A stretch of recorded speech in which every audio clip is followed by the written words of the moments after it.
site in the early 21st century stood the bridge, home to HOD Toastmasters, 12 times winners of the World Championship in Public Speaking. What an astonishing memorial. Madam Contest Chair, fellow Toastmasters, just a few moments before, I remember, I'd actually been here in the bridge. It was just before Christmas, and I'd just wandered in after my Christmas shopping into what I thought was some kind of science fair. And I remember knocking over a vial of liquid onto some briefcase and some gadgetry, and then there was some flash. And then the next thing I remember, I just woke up and was staring at this memorial.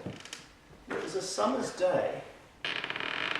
I didn't have long to think though, because over in what I assume must have been that direction from what we now assume to be the garden over there, I heard a cry and I went to investigate. It was somebody who had been injured by an arrow in his arm.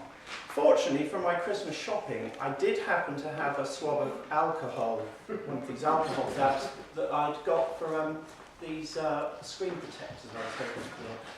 So I tended his wounds, but eventually some people whom I assumed to be his friends turned up, and then we heard the clatter of some horses' hooves coming towards us, and they quickly scarpered. Fortunately, they left the briefcase there, and the next thing I knew, I was being interrogated by a whole platoon of some soldiers on horseback with, they had bows and arrows and swords, and then I was being carted off on horseback. But as we rode along, I had a chance to look around, and the street layout seemed similar to Harrow, but there was smoke coming up from the chimneys,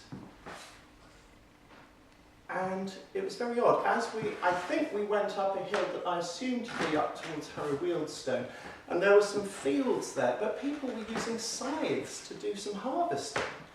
I thought, this is so odd. And then, where I expected to see the Grimsdyke Hotel, there was some kind of castle there. Some kind of military thing with people, again, soldiers, and even a drawbridge. This is so odd. People there were very suspicious of me because I was dressed differently, I spoke differently to them. I thought they were speaking funny, but they must have thought I was speaking funny. This is so odd.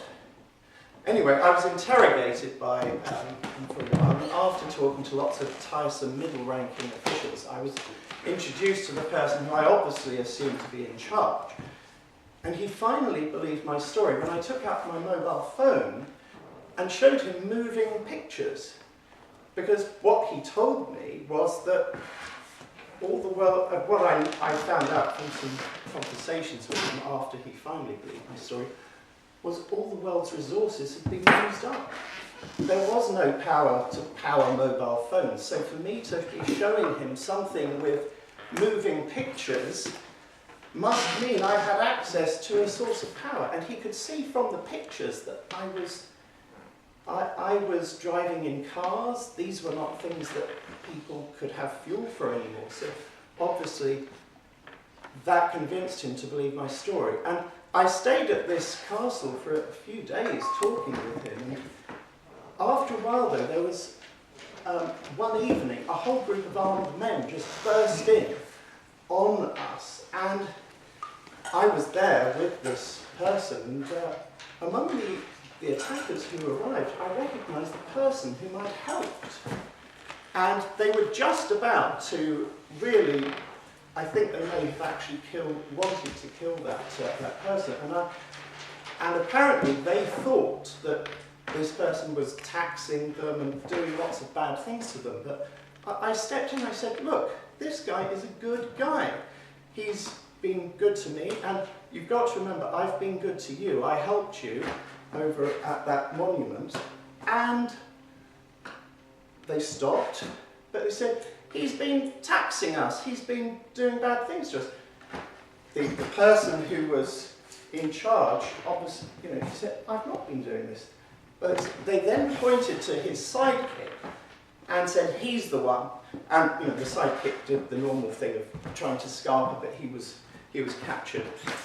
And after that, they resolved that they heard about my involvement in Toastmasters, and they decided to set up a Toastmasters club of their own. I then fortunately managed to do some switches on the briefcase and return to our present time, but I was just so glad to have had an impact in the future.